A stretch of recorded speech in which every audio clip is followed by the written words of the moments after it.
Hey, this is Black and Gold, Purple and Orange Football Funk on with Mark Rogers, the voice of college football, a good friend, one of the best analysts on what you want to call it, YouTube or whatever. But he's one of the best, and I enjoy talking to him, history and everything. So, Mark, we got something in common. I went to East Carolina, you went to Kent State, but neither one of those are our favorite football teams. So tell me how you became a Ohio State fan. Well, I grew up in Stowe, Ohio, so that's a little bit outside of Akron, Ohio. And if you don't know where that is, that's about 45 minutes south of Cleveland. So I grew up in the Buckeye State. And if you're going to follow college football in Ohio, then you're probably going to be a Buckeyes fan. There's a few Michigan stragglers around in Notre Dame. Those are probably the second and third teams that have the most fans in Ohio, especially back then. But most are Ohio State fans, of course. And so I just started liking Ohio State football. I watched my first game. My first game I remember was the 76 Michigan game. But really the first season I was pretty locked in on the 77 season, but the 78 season was the first one that I knew everybody, knew what was going on every week, knew when the games were, was totally locked in from 1978 on. Okay. So outside of James Harrison, can you tell me some more famous players from Kent State? Oh, yeah. Kent State, if you lined up the Kent State football alumni, you would think that their history would be a lot better than it is because it's pretty awful. The 3 or 4 years I was there, actually, the coach, you would know the coach of Kent State when I was there. The first year was Glenn Mason. Right. Who then went to Kansas, then he went to Minnesota. Right. And then they heart problem, right? That's why he quit at Minnesota, right? Yeah. So they might have he's now with the Big Ten Network, but he now they might have won. He went 7-4 his last year at Kent State, and then moved down to Kansas, and they might have won. I think they went like 0-11, 1-10, 1-10 when I was there. They won like 2 games in 3 years. Kent State. So you got Nick Saban, right? Lou Holtz, right? You got Jack Lambert, right? Linebacker. Yeah, you mentioned who did you mention? James Harrison. James Harrison, of course, of Steelers fame. Big interception, fumble return. Was that a pick or an interception or a fumble against the Cardinals? Yeah, pick. Yeah. At the end of the first half. That was one of the greatest plays in Super Bowl history. Julian Edelman. Wow, I didn't know Julian Edelman. Played some quarterback at Kent State. Okay. Josh Cribbs. Played somewhere. Yeah. Remember Josh Cribbs? Yeah, kick return for the Browns. Yeah, one of the great has all sorts of records. Is one of the top 5 in all the different punt and kickoff return statistical. Antonio Gates. Yep, basketball player, then turned tight end. Yeah, should be in the Pro Football Hall of Fame at some point, I would think. Right. That's about as far as I can take it. I'm not thinking of anybody else. Nick Saban, you saying? Yeah, Nick Saban. Yeah. Hey, that's amazing coaching pedigree. Nick Saban and Luke Holtz. And then if you take it across the way, I think Miami of Ohio has a pretty good lineup of head coaches that came out of there too. So, now I always wondered this. Outside of Michigan, what is the next biggest rival that Ohio State has? Would it be Iowa? I remember Iowa and Ohio State having some pretty good games back in the day. Or Illinois might have been another one. So which one is it? Well, if you want to go back into history, it would be Illinois. They play for looks like a turtle, right? The Illinois. Right. So if you're going to talk to an old timer, they're going to bring up the Illinois game. That might be Ohio State's longest series. They might have more games played against Illinois, maybe than anybody but Michigan. Right. I don't remember exactly, but Illinois. And then, of course, if you're just talking about who's competing for championships, right now it's become Penn State. Right.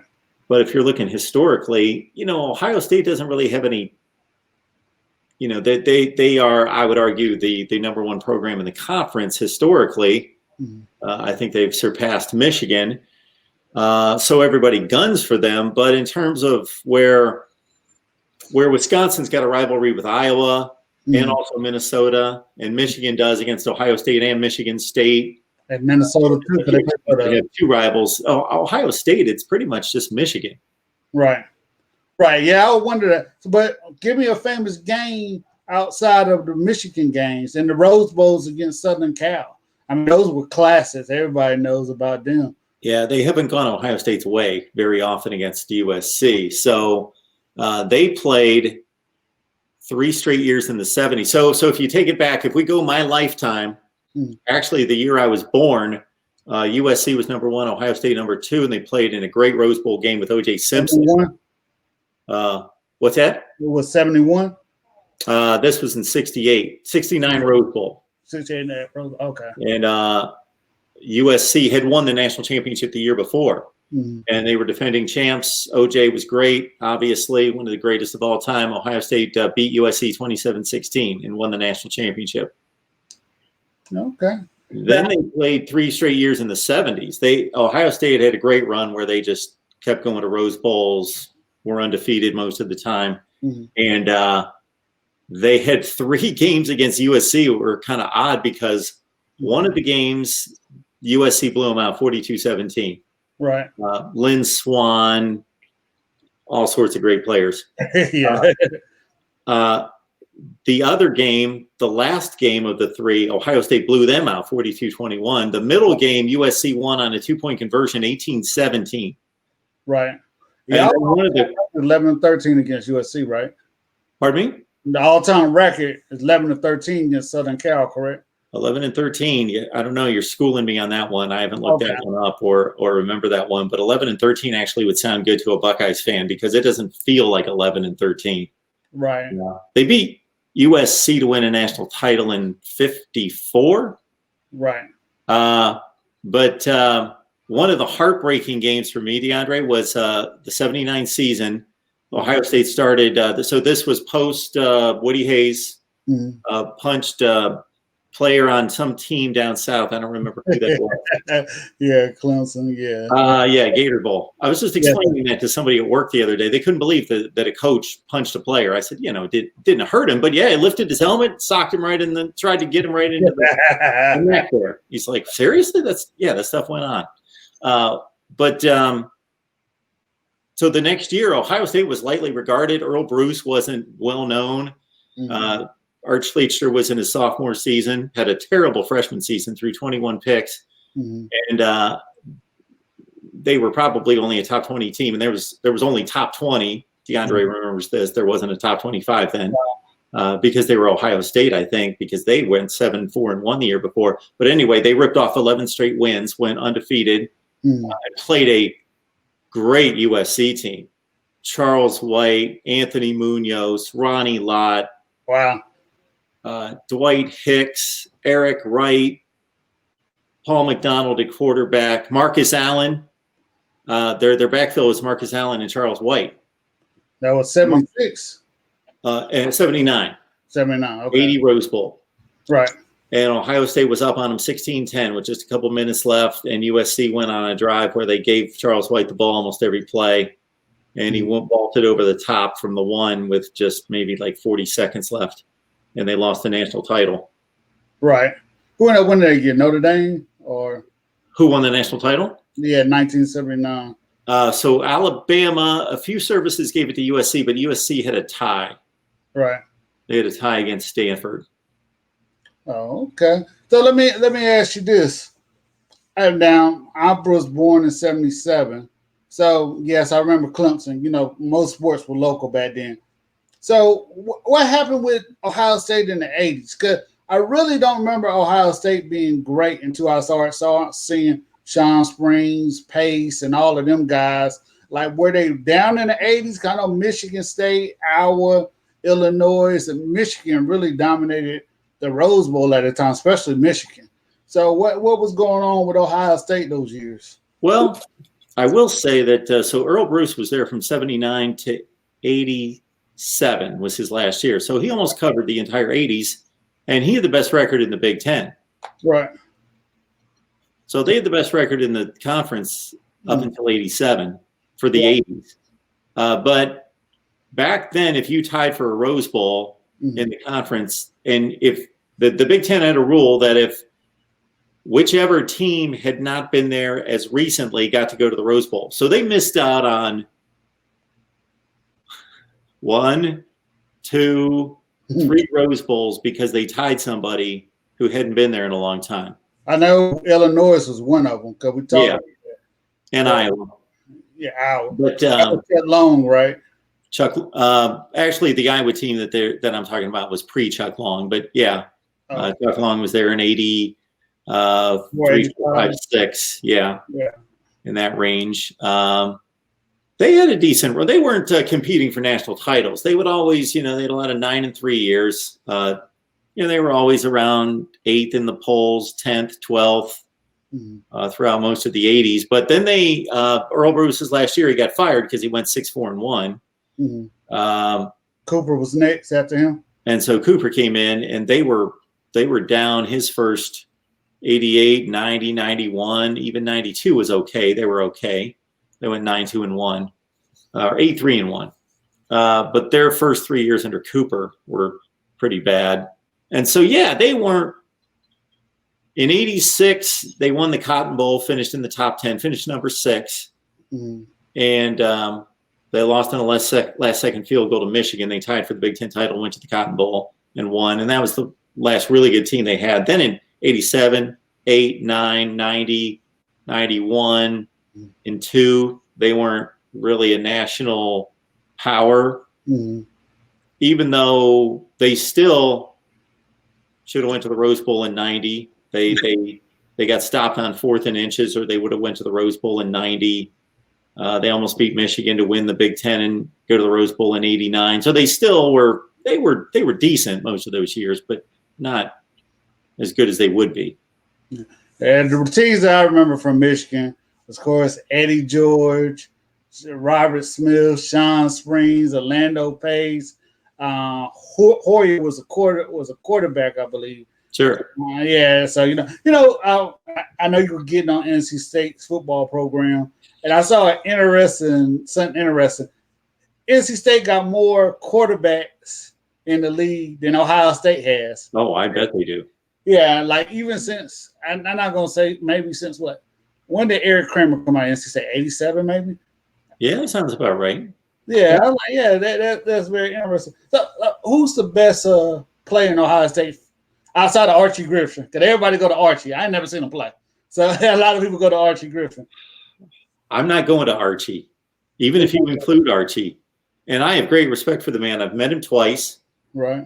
Signed a book for me one time, and then by coincidence, it was strange that just about 5 or 6 years after that, I was a sportscaster in Mississippi, and Archie Griffin was in town for the Fellowship of Christian Athletes.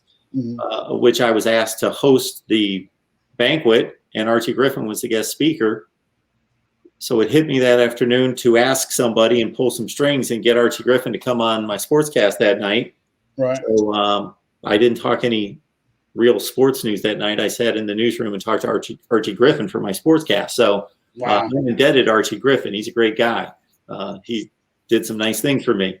But people would be surprised to know this. In one of the 2 years that Archie Griffin won the Heisman Trophy, guess how many touchdowns he scored? 10. 4? 4. Wow. I know you told me one time they had a running back that was just as good as he was. You remember Pete Johnson? Yeah. Okay, Pete Johnson. Pete Johnson on the same team scored 25. Wow. Now the first thing you would think of, okay, if anybody knows anything about Pete Johnson, he was a big, huge fullback, would plow in from the 1, and you would think, well, he scored all the touchdowns from the 1 and the 2 yard line. And that was partially true, but Pete Johnson still ran for 1,100 yards that year. Wow. And I ran for 1,550, 1,650, and 4 touchdowns and won the trophy. Man, the best player in history. See, I don't think it's necessarily, I think that's a great question. I don't know that it's necessarily Archie Griffin. I'll go with Orlando Pace, but it might be. It might be. When people look at football, they always go to the quarterback. I mean, Smith was good, Fields is good, but I always look at people like Orlando Pace and how he transcended Sure. to the pros. So I always go with people like that. So I like Orlando Pace, Eddie George. I mean, we have a good offensive line. Uh, you can do anything. But one game I always remember, the Arizona State Ohio State game with Jake Plummer at Arizona State. That was a great game between the two, man. Sure. I really enjoyed it, man. It So I'm gonna move to some ACC talk now. Okay. What were your impressions? I know it's been 2 weeks of Florida State and Georgia Tech. What were your impressions of that game? Well, Florida State was dominant in the first quarter. Right. Like they were going to run away with it. They should have had more than a 10-0 lead. Mm. If you're going to make a direct comparison between James Blackman and Jeff Sims, and consider that Sims is making his first start as a true freshman. Right. Blackman's been on campus for 4 years, and I know the offensive line's not good, but wow. It almost looked like their roles were reversed. Like Sims made 2 really bad plays with those 2 picks in the first half, but then after that, played really well. Right. Man, they're just, for all this talent they've recruited, I don't really see it. Well, and people got on me for, I don't want to make it about race, but like these are still the players that Jimbo Fisher recruited. And I thought Willie Taggart should got a longer chance because to let him get his players in there. Now I know everybody said, well, look how he couldn't get the special teams on the field. They played terrible against Clemson and stuff like that. But maybe Jimbo Fisher's style was built for a certain style of offense that, I formation type and not really for a spread. So maybe that's why the transition took so long. But you got to give a quarterback. I mean, you got to give a coach more than 4 or 5 years. I mean, more than a year and a half to put his own people in there. Yeah, that's very true. And I've been critical of Willie Taggart, but still a year and whatever it was, 9 games isn't a whole lot. Right. And these are guys that Jimbo Fisher recruited. How do you feel about people comparing Sims to Vince Young? Is it just the size, or is there something else that you see? At least down here in ACC country, they are. I would say he's got better throwing mechanics than Vince Young did at the same stage. I don't know if he's got the arm strength, but I really guess I hadn't heard that, so I wasn't looking at him in that way to see the dynamic running ability. He's built similarly. I don't think he's quite as thick, but then again, he's only a freshman. Right. But Florida State, I think they're good defensively. Yeah, they had 10 starters back. Yeah, the defense is pretty good. Their secondary didn't play well last year.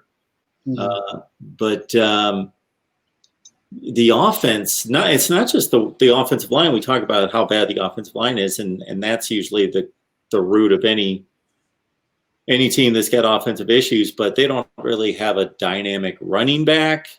Leyburn was a guy that, of course, came on campus as a 5-star that they hoped would turn out, and then he did whatever he did. I don't remember, to get him kicked off the team. That's the guy that transferred from Texas A&M. Jayshon. Leyburn. Yeah, Corbin. And Tamarian Terry, I think, is a really good wide receiver who we're going to see play in the NFL. But besides him, these other receivers didn't play well against. That was my big question for my Florida State guys, was who are going to be the 2, 3, and 4 receivers, because I don't see anybody that's really that good. That goes to my next question. Do you think Florida State would ever come back? Because what I realized when I was coming up in the 90s, just like you didn't have Central Florida, you didn't have South Florida, you didn't have Florida International, you didn't have Florida Atlantic. And then also, like Dunn and Vanover, they were from Louisiana. And when Nick Saban came in there, he kept that talent in Louisiana. So will we ever see Florida State back where it used to be? Well, that's a good point that you make about Louisiana talent, because that's why LSU wasn't. If anybody wants to look at college football history, and they might be surprised that LSU, between the time that I started watching and the time Nick Saban showed up, wasn't a good program. No. They had some good years here and there, but Yeah. I was looking at it a couple of months ago for a video, and they had a stretch of time where they won like 41% of their SEC games for like 11 years. Wow. In from like 88 and 2000, something in that range. But anyway, back to Florida State. So you're right. So Florida State can't go there and consistently grab talent. Mm-hmm. But I think there's so many players in Florida. They shouldn't be competing with all the schools that you just mentioned. There's only 2 schools that they should be competing with in state to get the kind of players we're talking about. But then at the same time, you gotta look. You got Nebraska going in there. You got Clemson going in there. I was shocked. Top billing, he pointed out that Georgia goes into Florida and gets a lot of Florida players. So they're not just Ohio State, another school. And they got a lot of people plucking away at the talent there. And I don't know. I don't know if we'll ever see what they did in the 90s again with them. And it's not a knock at Florida State because they're a very good program, and historically, they have some great players. That 88 game still stuck in my head with Florida State and Clemson, and Deion waving to the crowd as he goes score a touchdown on a punt. So to Georgia Tech though, what do you think that they are they on the way? I mean, I know they got beat really, really bad by Central Florida, but do you see them coming up? I don't really think it's much of an embarrassment of how they performed. That's about what I expected. Mm-hmm. It was fairly competitive for the first 2.5 quarters or so. They just blow so many assignments on defense, and they don't have the kind of pass rushers to deal with that kind of offense. Mm-hmm. So that's their big issue. But the way Jeff Collins talks, it sounds like he figures there's as many players in this metro area than just about anywhere in the country that are eventually going to play in the NFL. So why don't we get our share? Academic. Made a comment about how many schools within a 5-hour distance have won the national championship in the last 10 or 15 years. Right.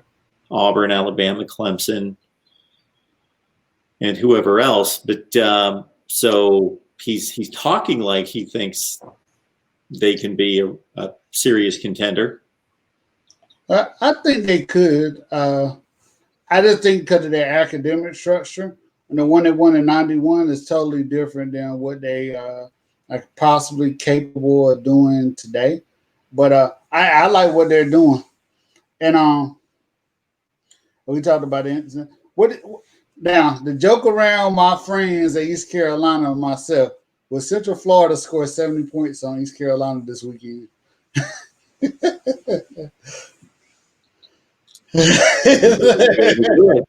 they really want to. Sometimes when there's a big mismatch, DeAndre, like Ohio State's playing Rutgers, let's say, the score could be anything.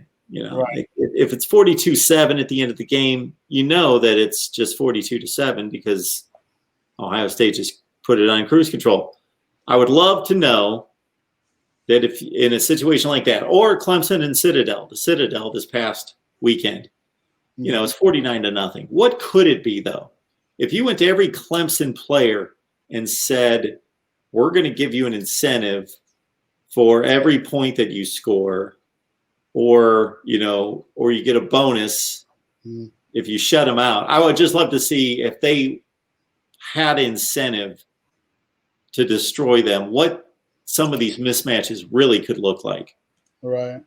Well, what you think about Miami this weekend in Louisville? I mean, I picked Louisville to win the game, and I ain't no need to lie about it. I did. And I thought Louisville would come out and play better, but their defense hasn't improved that much compared to last year. Yeah. So I'm kicking myself for picking Louisville, but I did as well.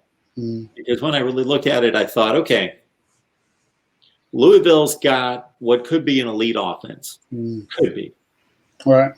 But now we know that their offensive line, and I kind of suspected this, might not be that great.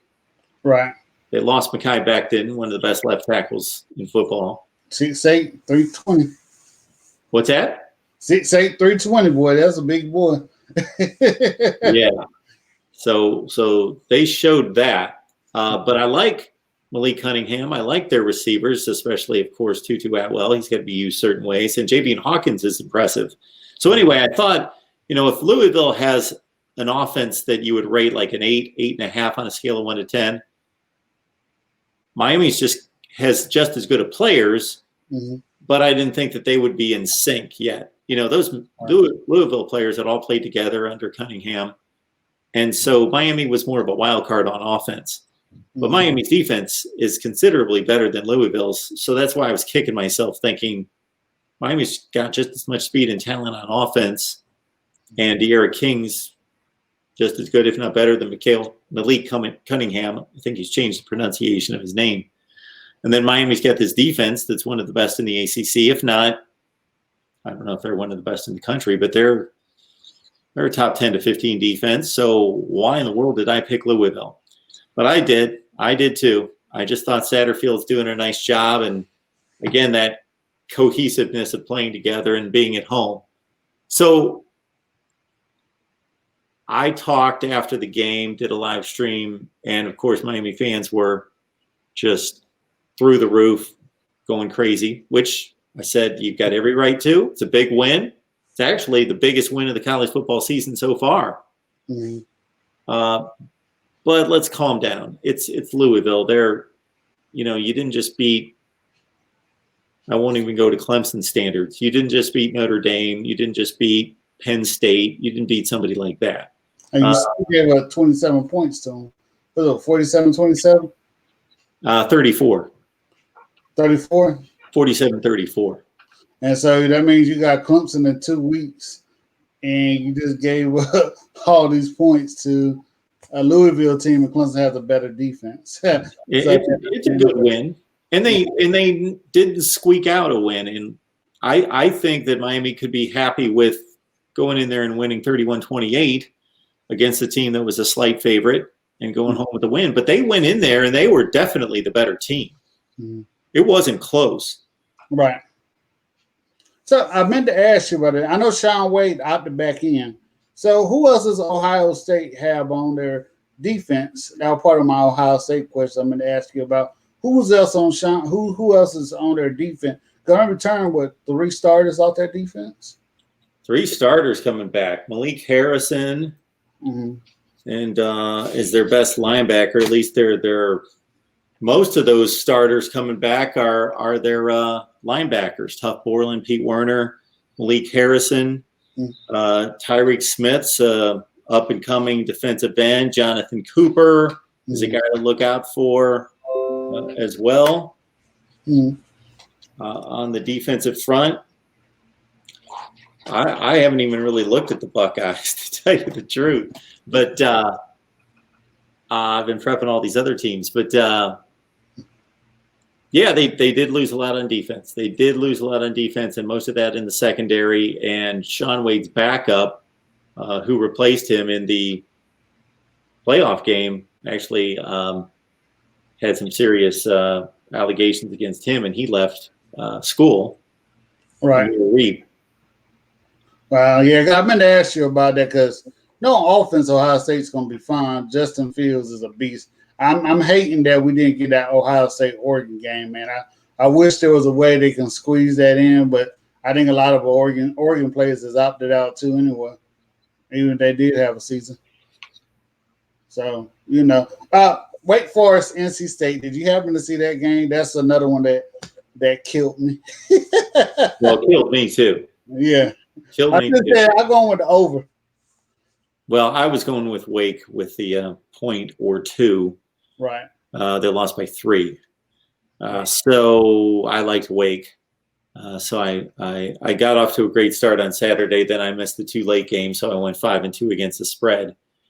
But I didn't watch the game because I was watching the Louisville-Miami game. I don't get the ACC network, and I was wishing that I did because,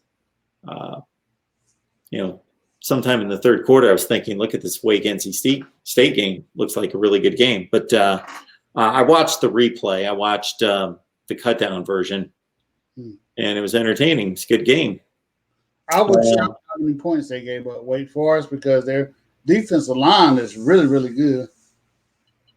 Wake Forest defensive line. Yeah, they go 10 deep. Yeah, so I thought they were going to be good. Number 9 for Wake Forest. He's potentially a top NFL pick in the top 32. So I was looking at him. I was kind of shocked because Clemson didn't move the ball well on. I know Dabo said because of the second team offensive line didn't play well, but I was real shocked at that game. I mean, I don't think NC State hasn't beat them in 3 years. So, but I was shocked at that game. So what's your impressions of Clemson so far? All right. Well, my impressions are that they're one of the 3 best teams in the country. Okay. I saw the Wake. Well, how much did I see against Wake Forest? I saw maybe a half. That's only half you need to see. I think that's, people dismiss Wake Forest, but they're winning 7-8 games a year. And if Clemson's able to do that to them, and don't look at the final score, anybody who didn't watch the game, the final score meant nothing. Clemson could have won that game 50-0. Right. Completely annihilated them. Do you like the hype on Breeze so far? The defensive tackle, number 11 for Clemson? Well, I hear great things about him. I want to see him play a quality opponent. But are you going to get that out of the ACC this year? Because you got Virginia next week, and then you got Miami, who I still don't – I watched a UNAB game, and I still have concerns about their offensive line. Plus, when we're going to go through it, I don't know what the deal is with Foster for Clemson along the defensive line, but when you got that type of talent rotating 8 and 9 people out, even if you're going fast, your offensive line gonna get wore out too, especially if you don't have to blitz. So I'm kind of interested in seeing that game. What does worry me, I was waiting to see Boot play. He did get beat in that Wake Forest game a few times. I don't know if you happen to see that. That's somebody I was waiting to see play because he had a lot of hype coming into college. So, man, I couldn't wait to see that play. So, yeah, man, but, man, I'm just glad to have football back more. I'm glad the SEC going to get played. When does the Big Ten start? October 24th.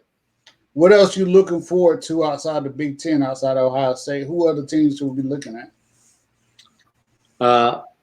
Well, I kind of thought the 2 intriguing teams for me coming into the season were North Carolina and Tennessee.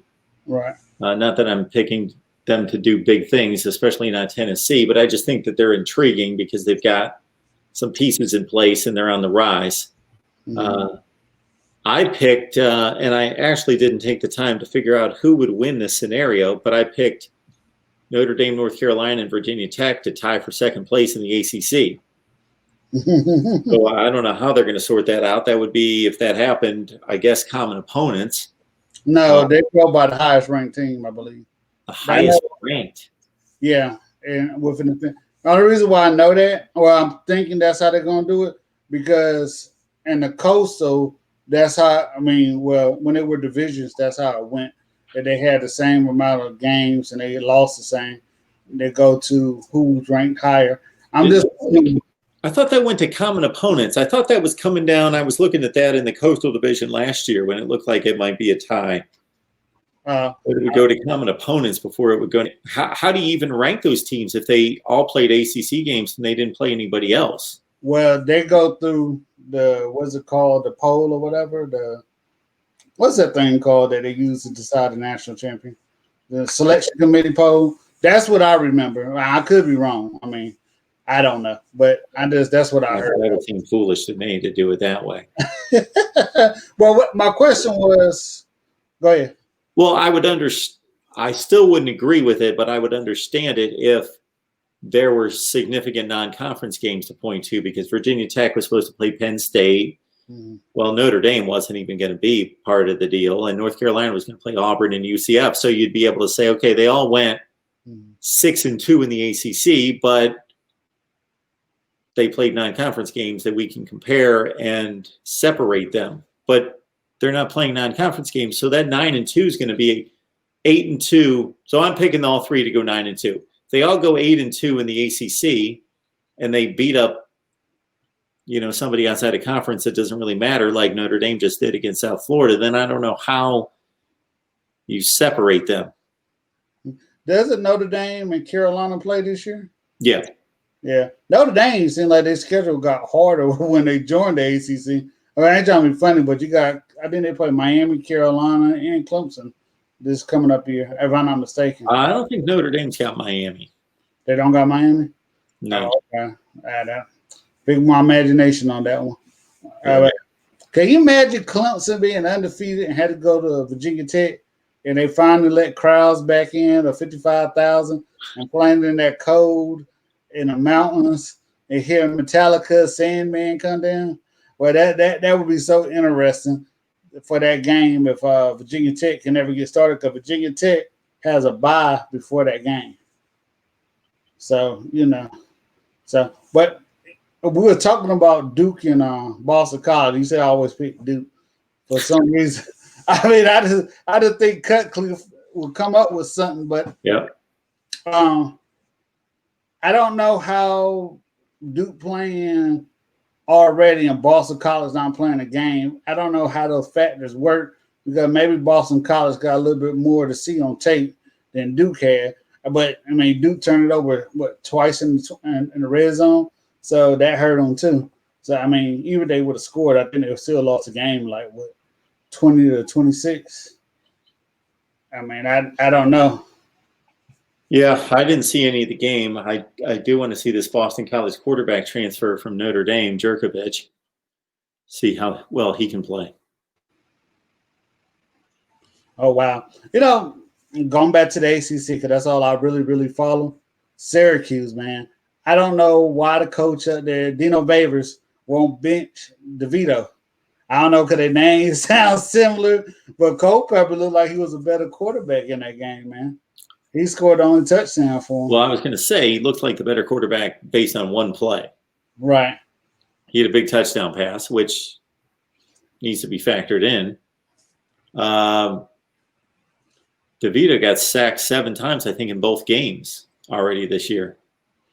Man, maybe it's the offensive line, but what I've seen out of the man the last couple of years, he looks absolutely terrible. I know Syracuse is putting a fullback on the offensive line to try to help block. Yeah. But I don't know. But it just seems like Dino Babers is going to lose his job after this year. I mean, I don't know where Syracuse can go from there, but I heard the facilities are not that great at Syracuse. No, the facilities aren't great, and he's up in upstate New York. Right. It's going to be tough to get players to come up there. Well, remember the time you couldn't even say that about Syracuse? I mean, I don't know what it is. I mean, they used to go get players out of Rhode Island, Connecticut, because what's the defense in Freely's from that area? Yeah. Marvin Harris out of Philadelphia. I mean, they used to get talent. I don't know what happened to Syracuse. I don't know. Could they join the ACC? I don't know what happened. Yeah, once about 2000 hit, it's been a rough ride ever since. Doug Marrone had a decent year or two, but nothing close to what they were doing in the most of the 90s with Pasqualoni and McPherson before him. Yeah. I mean, Donovan McNabb. I mean, I just can't figure it out what happened to those to that school, man. They used to be great. I mean, I love watching Syracuse play. Sometimes they run a wishbone. Sometimes they go 3 wide. Yeah. So, I mean, those games against Florida State, and like in the 90s, early 90s used to be pretty good. I mean, that I remember.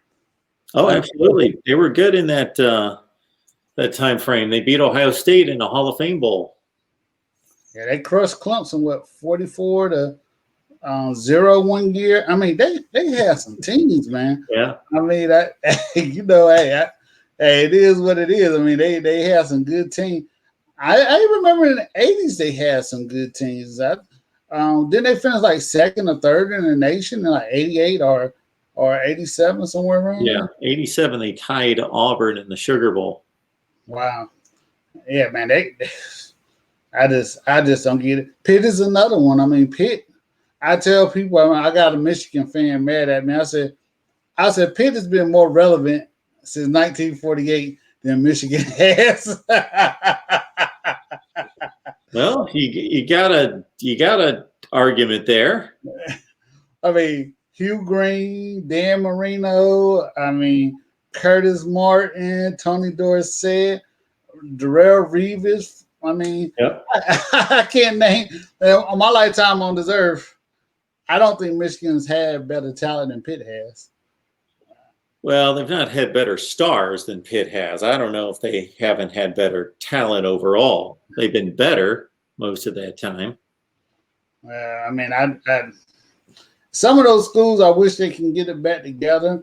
I went up to Pitt maybe last year for the Virginia game, and they couldn't. I seen their facilities is not very good outside of what Larry Fitzgerald built for them. But but Mark, man, I really appreciate you coming up here with me, man. Absolutely. You know, whatever the thing is going on, one day you get it solved, and we'll be able to listen to you. Cause I don't have nobody to tune in to late night to say, "Yo, what's going on?" And look at this score. Did you see this over here? Know it. See that over there? I mean, man, I don't understand. I told Bobby and Pete this, man. I mean, I want to vote all of them out, those fools out of office because they made me miss college football. We only get 6 to 7 months of it, man, and they took it from us. Yeah. But man, DeAndre. I mean, man, it hurts my heart, man. It really does. I mean, now the fans don't really mean much being in the stadium, but I just miss seeing all the people crowded together, screaming and yelling. I always go to a game when Clemson comes up here to North Carolina. I always go to either the state game or the Wake Forest game. I can't do that this year, but it'll come back. Yeah, hopefully, until they take a virus shot, and we don't know it worked yet. So, hey, it might take us all out, man. I don't know, but hopefully it does. Oh man, let me ask you. Yeah. Have you ever seen a triple option team come back like Navy did? Well, they came back big. Yeah, sure they did. And a little bit downfield too. Yep. Yeah, you gotta like that quarterback. But all right, Mark, man, thank you for coming up here talking to me, man. I really appreciate it. Hopefully, appreciate the invite, DeAndre. Man.